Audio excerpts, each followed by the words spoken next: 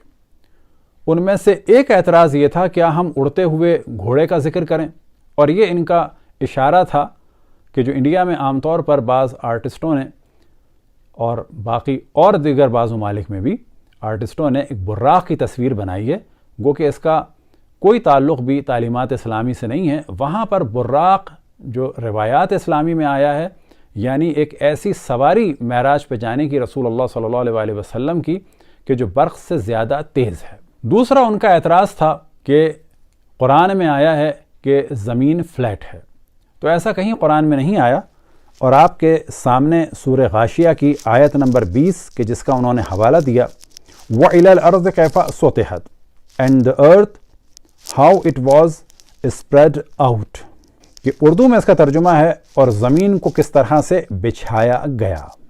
اور ساری دنیا میں یہ بات واضح ہے کہ زمین کی مختلف لیئرز ہیں کہ جس سے واضح پتہ چلتا ہے کہ جیسے اس کو بچھایا گیا ہے۔ تو یہ توہین کی چیز نہیں ہے، بلکہ یہ در حقیقت اسلام کی حقانیت کو بیان کرنے والی چیز ہے۔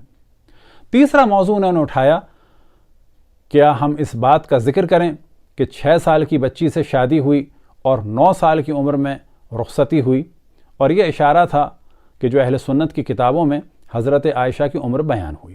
اب یہاں پر بتاتے چلیں کہ یہ چیز بالکل غلط ہے، کیونکہ جب ان کی شادی ہوئی ہے تو یہ کم سے کم جو ہے وہ 24-25 سال کے آس پاس تھیں اور طلاق شدہ تھیں۔ تاریخ طبقات الکبریٰ آپ کے سامنے ہے، اور جلد نمبر ہے 8 اور صفحہ نمبر ہے 47 کہ ان کی پہلے شادی ہو چکی تھی جبیر بن مطعم سے، اور بعد میں ان کی طلاق ہوئی، فَطَلَّقَهَا فَتَزَوَّجَ رسول اللہ، کہ پھر رسول اللہ سے ان کی شادی ہوئی۔ اب یہاں پر ہم بتاتے چلیں کہ ہم پہلے بھی اس موضوع کو کئی سال پہلے ڈسکس کر چکے تھے کہ یہ جو حضرت عائشہ کی عمر کو کم کر کے فضیلت بتائی جاتی ہے بالکل غلط ہے، اور اس فضیلت کے ذریعے سے حضرت خدیجہ سلام اللہ علیہا سے ان کا کوئی مقابلہ ہو ہی نہیں سکتا، کروڑواں حصہ بھی وہ ان کا نہیں تھیں۔ لیکن کوشش یہ کی جاتی ہے کہ حضرت خدیجہ کو بوڑھا بنایا جائے، ان کو بالکل بچہ بنا دیا جائے۔ اسی کا یہ نتیجہ ہے کہ آج لوگ رسول اللہ صلی اللہ علیہ وسلم کی توہین کر رہے ہیں۔ لہٰذا اس خاتون نے جو توہین کی تو سوال کرنا چاہیے کہ یہ موضوع اس کو کس نے دیا، اور ان لوگوں کو بھی سوچنا چاہیے کہ اسلامی تعلیمات ایک وہ ہیں کہ جو رسول کی آل سے ملی کہ جنہیں قتل کیا گیا، اور ایک اسلامی تعلیمات وہ ہیں کہ جو رسول کی آل کے قاتلوں سے ملی۔ تو انہیں سوچنا چاہیے کہ اسلام ایک چہرہ نہیں ہے، اسلام کی 2 تفاسیر ہیں، ایک رسول کی اور رسول کی آل سے ملا ہوا دین، اور ایک وہ دین کہ جو رسول کی آل پر ظلم کرنے والوں سے ملا ہے، اور دونوں ایک نہیں ہو سکتے۔ ایک نہیں ہونے سے مراد یہ نہیں کہ ہم دوسروں کو کافر سمجھ رہے ہیں، یعنی دونوں تعلیمات ایک نہیں ہیں۔ لیکن سوال یہ پیدا ہوتا ہے کہ اگر آپ کو برا لگ رہا ہے اور آپ کو اعتراض ہو رہا ہے گھوڑے کے اڑنے پہ بقول آپ کے، تو کبھی آپ کو گنیش جی کے جسم پہ ہاتھی کا سر لگنے پہ تعجب نہیں ہوا؟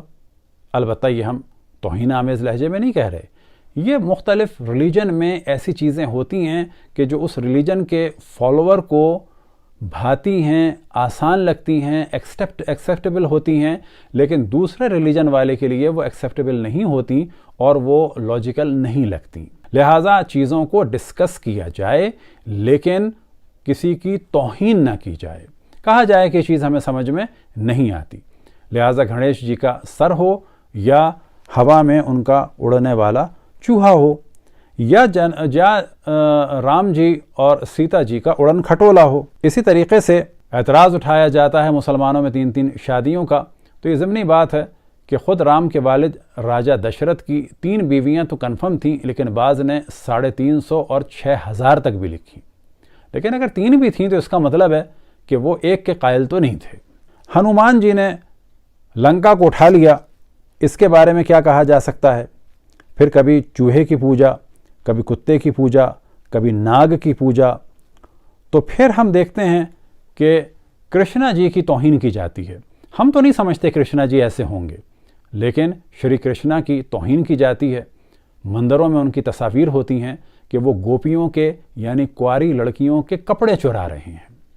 تو یہ بات ہمارے حساب سے تو غلط ہے کہ شری کرشنا جی ایسا کرتے ہوں گے، کیونکہ اصل ہندوازم ہے کہ جو ویدوں سے آیا، بعد میں بعض لوگوں نے تعلیمات کو خراب کر دیا، اور یہ مختلف ادیان میں ایسا ہوتا ہے۔ لیکن ہمارے ہندو بہن بھائیوں کو چاہیے کہ واقعاً ان چیزوں کے بارے میں سوچیں کہ کس طرح سے شری کرشنا کی توہین کی جا رہی ہے کہ وہ لڑکیوں کے کپڑے چرا رہے ہیں جبکہ لڑکیاں ننگی نہا رہی ہیں، یعنی کپڑے ان کے لے گئے، یا یہ کہ گلی میں مکھن چرانا، یا 5 پارڈو بھائیوں کی ایک بیوی کا ہونا، یا انڈیا میں جو مختلف مندر ہیں کہ جن کو آپ سرچ کر سکتے ہیں کہ ٹیمپل آف سیکس کے نام سے، کہ جن میں سے بعض مندر تو ایسے ہیں کہ وہاں پر کئی ہزار مورتیاں ہیں اور ہر طریقے سے اس میں سیکس دکھایا گیا ہے، یا گائے کی پوجا۔ اب گائے کی پوجا کے بارے میں کہا جا سکتا ہے کہ شاید یہ ایک گائے کا احترام تھا اور گائے کو بچانے کے لیے تھا، کیونکہ اس زمانے میں کاشتکاری کا دار و مدار گائے پہ تھا، یعنی بیل پہ، اور بیل ملے گا ظاہر ہے گائے سے، اور باقی جو انڈسٹری تھی دودھ اور دہی کی، اس کا دار و مدار بھی گائے سے تھا۔ لیکن اس احترام کو یا گائے کو بچانے کی جو تحریک تھی اسے پوجا کی جانب بدل دیا گیا۔ پھر ہم دیکھتے ہیں کہ 1 پاؤ گوشت اگر مسلمان کے پاس سے نکل جائے اسے قتل کر دیا جائے، لیکن اس وقت دنیا کے 4 بڑے ایکسپورٹرز ہیں گائے کے گوشت کے، جن میں سے پہلے نمبر پر برازیل ہے اور آسٹریلیا، امریکہ اور انڈیا۔ آسٹریلیا، امریکہ، انڈیا یہ 2nd نمبر پہ ہیں۔ تو سوال یہ پیدا ہوتا ہے کہ پھر گائے کی کھال کو ایکسپورٹ کیوں کیا جا رہا ہے انڈیا سے، جو لیدر جا رہا ہے، اور گائے کا گوشت کیوں جا رہا ہے؟ کیا آپ کو محسوس نہیں ہوتا کہ یہی RSS والے اپنے دور میں تو کم سے کم اس گائے کے ایکسپورٹ کو روک دیں؟ یہ لاکھوں کی تعداد میں انڈیا کی گائے جو ہر سال پاکستان میں قربانی سے پہلے راجستھان کے راستے پاکستان آتی ہیں، ان گایوں کو بھی روکا جائے۔ لیکن ہم دیکھتے ہیں کہ 1 پاؤ گوشت کے لیے مسلمان کو قتل کر دیا جائے، اور انڈیا 2nd نمبر پر ہے، اور ہم بتا چکے کہ 3 ممالک 2nd نمبر پر ہیں گائے کا گوشت ایکسپورٹ کرنے میں، لیکن ایک اعتبار سے انڈیا 1st نمبر پر ہے۔ کیوں؟ کہ وہ 3 ممالک گائے کو ہولی کاؤ نہیں سمجھتے، وہ گائے کی پوجا نہیں کرتے۔ اگر وہاں سے گائے نکلتی ہیں تو کوئی موضوع نہیں ہے، لیکن انڈیا سے گورنمنٹ کی اجازت سے اگر ایک گائے کی کھال بھی اور ایک گائے کا گوشت بھی نکلتا ہے تو سوال کیا جا سکتا ہے کہ کیا وجہ ہے کہ جس انڈیا میں مسلمانوں کو قتل کر دیا جائے 1 پاؤ گوشت کے لیے، اس ملک میں گورنمنٹ کی اجازت سے ایک کھال بھی اور 1 کلو بھی گوشت نکل رہا ہے تو کیسے نکل رہا ہے؟ اب یہاں پر ایک ڈسکشن ہے کہ سیتا جی کی عمر بھی شادی کے وقت 6 سال تھی، اور ہم بتا چکے ہیں کہ حضرت عائشہ کی 6 سال نہیں تھی، وہ 24-25 سال کی طلاق شدہ خاتون تھی۔ یہ صرف اور صرف حضرت ختیجہ کی شخصیت کو خراب کرنے کے لیے جھوٹی روایتیں بنائی گئی ہیں۔ آپ کے سامنے دا رامائن آف والمیکی ہے، ٹرانسلیٹڈ بائی ہری پرشاد شاستری، 1957 میں انگلینڈ سے چھپی ہے۔ اس کا جو چیپٹر ہے سندھرا کانڈ، اور اصل ڈسکشن یہ ہے کہ سیتا جی کہتی ہیں کہ میں شادی کے بعد 12 سال ایودھیا میں رہی اور 18 سال کی عمر میں بنواس میں گئی۔ تو اس سے نتیجہ کیا نکلتا ہے کہ جس وقت ان کی شادی ہوئی اس وقت یہ 6 سال کی تھی، اور یہ والا موضوع کہ میں 12 سال ایودھیا میں بڑی اچھی طریقے سے رہی، تو یہ ہے پیج نمبر 401 میں اور والیوم نمبر ہے 2، اور یہ والا موضوع کہ جب بنواس میں گئی تو اس وقت میری عمر 18 سال تھی، تو یہ ہے والیوم نمبر 2 میں ارونیا کانڈ میں، اور پیج نمبر ہے 98۔ تو یہاں سے پتہ چلا کہ ادیان میں یعنی ریلیجن میں، دھرم میں، اور جو دھرم کی باتیں ہیں دھرامک میں، بعض دفعہ ایسی چیزیں ہوتی ہیں کہ جو دوسرے دھرم کے لیے ایکسیپٹیبل نہیں ہوتی، انہیں علمی طریقے سے ڈسکس کیا جائے، لیکن کسی بھی ریلیجن کو لوگوں پر حکومت کرنے کے لیے، قتل کرنے کے لیے استعمال نہ کیا جائے۔ بس آخر میں دوبارہ ہم اپنے ہندو بہن بھائیوں سے کہیں گے کہ وہ ان ظالم بادشاہوں کا انتقام آج کے معصوم لوگوں سے نہ لیں، خصوصاً جو غنڈہ گردی کی گئی گجرات میں، جس طرح سے لوگوں کو جلایا گیا اور مارا گیا، یا جو اب کیا جا رہا ہے، یہ نہ سمجھیں کہ مسلمانوں کے لیے خطرناک ہے۔ آپ کے لوگ بھی دین سے دور ہو جائیں گے، آپ کے دھرم سے دور ہو جائیں گے، جیسا کہ ہم نے پہلے توجہ دلائی کہ جب بھی دین کے نام پہ قتل عام ہوتا ہے تو لوگ دین سے دور ہو جاتے ہیں۔ تو دوسری جانب مسلمانوں کی ہے. اب مسلمانوں میں شیعہ بھی ہیں، سنی بھی ہیں. تو ایک گزارش تو ہے ہمارے برادران اہل سنت سے کہ وہ فاسقوں اور فاجروں اور زانیوں اور شرابیوں اور ظالم بادشاہوں کا دفاع نہ کریں. چاہے وہ محمود غزنوی لٹیرا ہو کہ جو سومنات کا مندر لوٹنے آیا تھا، چاہے وہ التتمش اور رضیہ سلطان ہوں، چاہے وہ مغل ہوں. خصوصاً یہ فاسق اور فاجر اپنے باپ اور بھائیوں کا قاتل اور بہنوں کو جیل میں ڈالنے والا، یعنی اورنگزیب کہ جس نے اپنے بھائیوں کو قتل کیا اور باپ کو ساری عمر جیل میں رکھا. فقط یہ کہ مولویوں کو وہ پیسہ دیتا گیا تو مولویوں نے اس کو ولی اللہ بنا دیا. آج یہ ذمہ داری اہل سنت کی ہے. سو اورنگزیب کے فضائل نہ پڑھیں، اسی طریقے سے ان ابدالیوں کے فضائل نہ پڑھیں، اسی طریقے سے اور ان لٹیرے بادشاہوں کے فضائل نہ پڑھیں کہ جو ظالم اور استعمار بن کے آئے تھے. اب مسلمانوں میں شیعوں کی ذمہ داری یہ ہے کہ وہ واضح بتائیں کہ یہ ظالم بادشاہ کہ جنہوں نے آ کر انڈیا میں لوٹ مار کی اور لوگوں کا قتل عام کیا، یہ رسول اور آل رسول کے بھی دشمن تھے. انہوں نے شیعوں کا بھی قتل عام کیا. اتحاد ضروری ہے. تمام مسلمان ہمارے بہن بھائی ہیں، بلکہ تمام انسان ہمارے بہن بھائی ہیں، سب کا احترام ہے. لیکن اس کے معنی یہ نہیں ہے کہ ہم ان اہل سنت کے ظالم بادشاہوں کے جرم کو چھپائیں، یا یہ کہیں کہ جی یہ بڑے اچھے لوگ تھے، یا یہ کہیں کہ جی یہ ہمارے تھے. نہیں، ہمارے نہیں تھے یہ ظالم بادشاہ. بالکل ویسے ہی جیسے کہ رونا رویا جاتا ہے کہ جی اندلس تک اسلام پہنچ گیا تھا، اسپین تک اسلام پہنچ گیا تھا، اور ہائے ویلا اور وائے ویلا وہاں سے نکل گیا. نکلنا تو تھا، وہاں استعمار بن کے گئے تھے، اسلام نہیں پہنچا تھا. یہ بنو امیہ کے غنڈے و لٹیرے پہنچے تھے، یہ آل رسول کے قاتل پہنچے تھے. انہوں نے وہاں بھی ظلم کا بازار گرم کیا. اب روتے ہیں کہ جی انہوں نے ترقی کر دی. بادشاہ کو جب فائدہ ہوتا ہے، اپنے خزانے بھرنے ہوتے ہیں، تو ایک حد تک ترقی تو دیتے ہیں سب بھی. وہ تو انگریزوں نے بھی دی. انڈیا میں جو سب سے بڑا، انڈیا سے مراد انڈیا پاکستان میں جو دنیا کا سب سے بڑا ایریگیشن کا نظام ہے، وہ کس کا بنایا ہوا تھا؟ انگریزوں کا بنایا ہوا تھا. کیا وہ ہمارے لیے بنایا تھا؟ نہیں، وہ اپنے خزانے بھرنے کے لیے بنایا تھا. اسی طرح سے اگر اندلس میں بھی مسلمانوں نے کچھ کیا تو کمال کا کام نہیں کیا. اب ایک خاص موضوع کی جانب توجہ دلائیں کہ یہ جو نپور شرما کو دھمکیاں دی جا رہی ہیں قتل کی، تو کسی بھی طرح سے قانون کو ہاتھ میں نہیں لینا چاہیے. جس ملک میں رہتے ہوں اسی کے قانون کے مطابق عمل کرنا چاہیے. پھر یہ کہ ان کے گھر والوں کو دھمکیاں دی جائیں اور یہ کہا جائے کہ ان کے گھر والوں کو قتل کر دیں گے، تو یہ تعلیمات اسلامی کے بالکل خلاف ہے. اسی طریقے سے یہ کہا جا رہا ہے کہ ان کی عزت پہ حملہ کریں گے یا ان کے کسی گھر والے کی عزت پہ حملہ کریں گے، تو یہ کام بھی بالکل بھی اسلام کے مطابق نہیں ہے اور تعلیمات اسلام اور قرآن کے خلاف ہے. لہٰذا قانونی کارروائی ہو جس ملک میں رہتے ہوں اس کے مطابق، اور کوئی بھی ایسا کام کہ جو دین اور شریعت کے خلاف ہو، حتیٰ اس کا نعرہ لگانا بھی در حقیقت دین اور شریعت کو بدنام کرنا ہے. دعا ہے کہ خداوند تبارک و تعالی تمام انسانوں کو یہ سمجھنے کی توفیق عطا فرمائے کہ دنیا میں مختلف ادیان ہیں، مذاہب ہیں، ان کے ساتھ ہی ہمیں رہنا ہوگا اور علمی ڈسکشن کرنا ہوگا. کسی کے بھی قتل کو جائز نہیں سمجھنا چاہیے، چاہے وہ انڈیا میں مسلمانوں کے ساتھ ہو، چاہے وہ برما میں مسلمانوں کے ساتھ ہو، چاہے پاکستان میں ہندوؤں کے ساتھ اور مسیحیوں کے ساتھ ہو، چاہے پاکستان میں خود مسلمانوں کے ساتھ ہو جیسے شیعوں کے ساتھ ہو رہا ہے، چاہے افغانستان میں سکھوں کے ساتھ ہو اور وہاں کے مسلمانوں کے ساتھ ہو جیسا کہ شیعوں کے ساتھ ہو رہا ہے. یہ چیز خطرناک ہے تمام ادیان کے لیے اور تمام مذاہب کے لیے.